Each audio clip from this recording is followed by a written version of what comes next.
Friend जय जगन्नाथ मुझे बनवाक जाऊँगी बंतल कदली गोटे भेज माछर करी बनवाक जाऊँगी। तो बंतल कदली को चोपा छड़े देके यहपरी भाव में 2 खंड करके मझे होल कर काटी देती।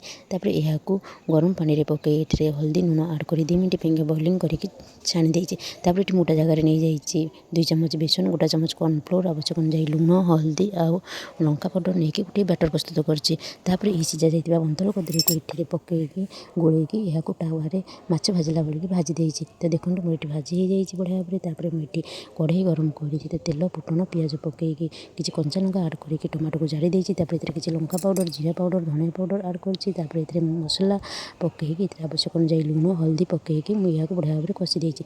कषि सारापर मुझे आवश्यक अनुसार पानी दे देती। जेहतु तरकारीटा ग्रेवी रखी तो अल्प पानी देती। यह फुटी सारापर मुझे आड कर देती बंतल कदली भजा। तो देखो मो तरकारीटा अलरेडी हो आसलानी मुझे आड कर देती धनिया पत्र। मोर तरकारीटा पूरा ग्रेवी स्टाइल पूरा माछ बेसर भाई आप भी थे बनाते रखुच्छी।